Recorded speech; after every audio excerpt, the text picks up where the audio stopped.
अस्सलाम वालेकुम जी, कैसे हैं आप लोग? सब ठीक ठाक हैं। ये तो होना ही था। जब टेस्ट चैंपियनशिप का जो फाइनल का जब ग्राउंड डिसाइड किया गया था, उसमें नज़र ही आ रहा था कि जो चांसेस हैं इंडिया के हारने के वो बहुत ज़्यादा है, क्योंकि कंडीशंस का बहुत ज़्यादा फ़र्क है। और सबको पता है, चाहे पाकिस्तान के प्लेयर हो, चाहे इंडिया प्लेयर, एशिया के कोई भी प्लेयर्स हो, वो इंग्लिश कंडीशन में बहुत ज़्यादा उनको मुश्किल होती है। कुछ दो तीन बातें मैं बोलना चाहता हूँ, क्योंकि इस मैचेस के दौरान या इससे पहले भी बहुत से बातें हुई कि जी इंडिया के लिए बहुत ज़्यादा प्रॉब्लम होगी।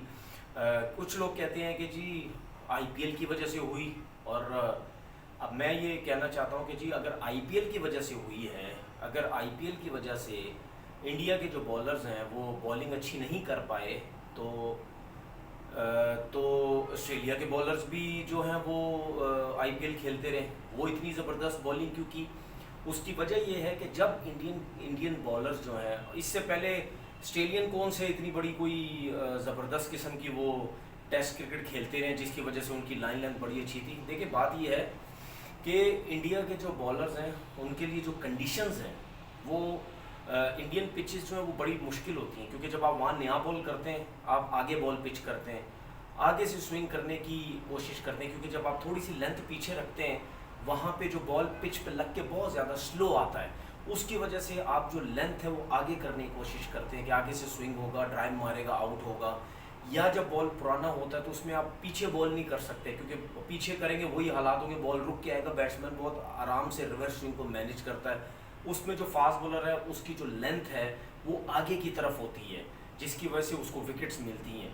क्योंकि इंडियन पिचेस के ऊपर आप पिच को इतने अच्छे तरीके से आप यूज़ नहीं कर सकते, क्योंकि पिच से कोई फ़ायदा नहीं होता। एयर में ज़्यादा बॉल करोगे तब फ़ायदा होगा। लेकिन अगर आप ऑस्ट्रेलियन बॉलर्स की बात करते हैं, चाहे वो बेशक आईपीएल के बाद आके उन्होंने कोई टेस्ट क्रिकेट तो नहीं खेली, लेकिन वो जो ऑस्ट्रेलिया में रहते हैं, ऑस्ट्रेलिया में नो डाउट बाउंसी पिचेस हैं, लेकिन आपने देखा कि जो लाइन और लेंथ है वो यही सामने की है। जब बैट्समैन खेलने जाता है ये सामने बॉल करते हैं, जिसकी वजह से उनका बॉल स्विंग भी होता है, सीम भी होता है। सीम तो नहीं इतना ज़्यादा होता ऑस्ट्रेलिया में, स्विंग भी होता है, ठीक है, तो जिसकी वजह से बॉल थोड़ा बाउंस भी होता है। तो उसकी जो लाइन और लेंथ है वो यही सामने का एरिया होता है बैट्समैन का। आप बिल्कुल फुल बॉल मत करें जिससे उसको ड्राइव लगती है, थोड़ा सा पीछे लेंथ जो है पीछे रखें, जिसकी वजह से वो बॉलर्स को बहुत ज़्यादा फ़ायदा होता है। उसी किस्म की जो लाइन और लेंथ है ऑस्ट्रेलियन फास्ट बॉलर्स को इंग्लैंड में भी चाहिए होती है। इसीलिए इंग्लैंड में भी जब उन्होंने इस टेस्ट मैच में बॉलिंग की, उन्होंने कंसिस्टेंट उस लाइन और लेंथ में बॉल की जहाँ पे बैट्समैन को बॉल प्रॉब्लम हो रहा था। स्विंग भी हो रहा था, अगर स्विंग भी नहीं होता, सीम होता है बॉल, जिसकी वजह से कॉट बैंड हुए, ड्राइव मारते हुए आउट हो रहे हैं।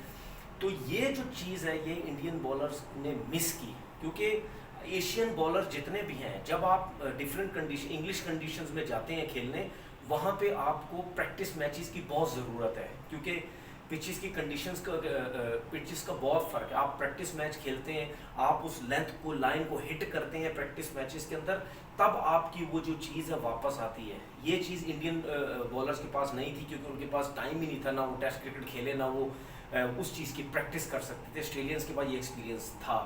अच्छा, उसके बाद आप ये देखें, एक्सपीरियंस की वजह से इंडियन बॉलर्स ने कितनी बुरी बॉलिंग की पहले इनिंग के अंदर। उन्होंने 2 लड़कों से 100 करवा दिए। ट्रेविस हेड ने 150 कर दिए, स्मिथ ने 100 कर दिया, फिर 400 450 से ज़्यादा रन करवा दिए। उसकी वजह ही यही थी, कंसिस्टेंट एक जगह पे बॉल नहीं कर रहे थे ऑस्ट्रेलियंस ने ये बॉलिंग की। उसके बाद अब एक चीज़ और मैं बताता हूँ, जब विराट कोहली आउट हुए, आज जिस तरीके से दिन स्टार्ट हुआ बॉल करने की कोशिश की, आपने देखा स्टार्टिंग में ही पैट कमिंग्स जो उनको कैप्टन है, उन्होंने थर्ड मैन पीछे ले लिया। अब ये समझने की ज़रूरत है, मैंने जो बोला था ना कि मैं एक्सप्लेन करूँगा यूट्यूब चैनल पे एज अ बॉलर के ये विराट कोहली, और मैंने बोला था रहाणे भी ऐसे ही आउट होंगे। उसकी वजह ये है, जब दिन स्टार्ट हुआ थर्ड मैन पहले ही पीछे ले लिया। अच्छा, जब थर्ड मैन पीछे लिया, कोई गली नहीं थी, कोई पॉइंट नहीं था, ठीक है, सिर्फ मिड ऑफ था और कवर था। एक्स्ट्रा कवर भी पूरा खाली छोड़ा हुआ था और पॉइंट और गली भी नहीं थी। अब उनकी प्लानिंग क्या थी? उनकी प्लानिंग ये थी कि ये जो थर्ड मैन के जो रन्स हैं ना, चौके हैं, इसको तो रोको, ठीक है। अच्छा, हुआ क्या, उस ग्रेट एरिया में वो बॉल किए जा रहे थे, चाहे बॉलैंड की बात करें, एक्स्ट्राऑर्डिनरी बॉलिंग की, पैट कमिंग्स की बात करें या कैमरन ग्रीन की बात करें, उस एरिया में बॉल किए जाते थे जहाँ पे विराट कोहली या रहाणे फ्रंट फुट पे आके खेल रहे थे। वहाँ पे उनको खेलना बहुत ज़रूरी था। जब आप फ्रंट फुट पे आके खेलते हैं तो आप ऐसी बॉल नहीं कर रहे थे आप ड्राइव मारे जोर से या एक्स्ट्रा कवर में मारे जोर से, वो थोड़ा सा खिंचा हुआ बॉल कर रहे थे। जब आप थोड़ा सा खिंचा हुआ बॉल करते ऑफ स्टंप से बाहर कर रहे थे, उसमें आपने देखा कि विराट कोहली हल्का सा ब्लेड जो है बैट का वो खोलते थे, जिसकी वजह से वो बॉल लगता था और थर्ड मैन पे सिंगल होता था। ये आपने कितनी दफ़ा देखा आज के दिन, रहाणे भी यही सब कुछ कर रहे थे। जब आप ये सब कुछ करने लग जाते तो आप ये समझते हैं कि ये बॉल जो है मेरे बल्ले पे बहुत अच्छे तरीके से आ रहा है, मुझे चौका मारने का बॉल तो नहीं मिल रहा, लेकिन मैं अगर थोड़ा सा बैट को ओपन करूंगा तो थर्ड मैन पे जाएगा, सिंगल चलता रहेगा, रोटेशन होती रहेगी।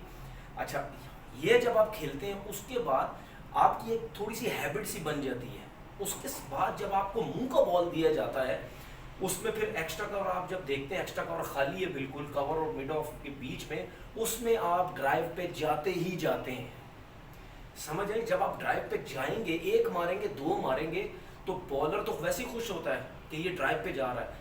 इसीलिए विराट कोहली जो है वो आउट हुए, क्योंकि सिंगल थर्ड मैन पे लेते रहे, मुंह पे जैसी बॉल मिला वो उसी पोजीशन में जाके ड्राइव मारने चले गए। ड्राइव जब मारी तो गेंद हल्का सा आपने देखा बाहर की तरफ निकला, जिसकी वजह से स्लिप लगी और एक्स्ट्राऑर्डिनरी कैच लिया स्मिथ ने। उसके बाद जब विराट आउट हुए, मैंने फौरन ट्वीट की कि मुझे ऐसा लगता है कि रहाणे भी ऐसे ही आउट हो सकता है, और आपने थोड़ी देर बाद देखा रहाणे भी वैसे ही आउट हुआ स्टार्क की बॉल पे।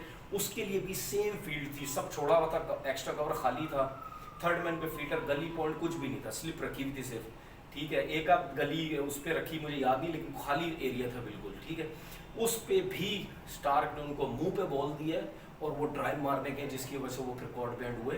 तो ये बड़ी एक क्लास किस्म की कप्तानी और बहुत आला किस्म की फील्ड प्लेसिंग के साथ बॉलिंग हो रही थी। ट्रैप किया गया समझो रहाणे को और विराट कोहली को, जिसकी वजह से आउट हुए। उसके बाद आपको पता है कि ये दोनों आउट हुए, मैच तो वैसे ही जो है वो ख़त्म हो गया था। तो ये इंडियन बॉलर्स को जो मुझे ऐसा लगा, हम ये नहीं कह सकते कि बहुत बुरी बॉलर है वो, इन्हीं ने काफ़ी टेस्ट क्रिकेट में अच्छी बॉलिंग की है, लेकिन पिच की कंडीशंस की वजह से इनको प्रैक्टिस नहीं मिली। और कहीं ना कहीं मुझे ये ज़रूर अब नज़र आ रहा है कि इंडिया के पास क्या शामी, शार्दुल ठाकुर, सिराज, क्या सिर्फ ये 3 बॉलर रह गए टेस्ट क्रिकेट के हिसाब से? क्योंकि मुझे भी ऐसा लग रहा है कि इंडिया के पास अब टेस्ट क्रिकेट के हिसाब से बॉलर नज़र नहीं आ रहे। इसमें कोई शक नहीं है कि आईपीएल की वजह से जो है वो T20 के बॉलर ज़्यादा आ रहे हैं इंडियन टीम के अंदर, लेकिन जो स्पेशलिस्ट है टेस्ट क्रिकेट के बॉलर्स, वो अब मुझे थोड़ी सी मिसिंग नज़र आ रही है। क्योंकि बुमराह नहीं है, वो तो चले उनको इंजरीज का मसला वो नहीं है, लेकिन शामी और सिराज दो, इनके अलावा मुझे कोई ठाकुर वाकुर कोई ऐसे कोई एक्स्ट्राऑर्डिनरी टेस्ट क्रिकेट के बॉलर नहीं नज़र आते।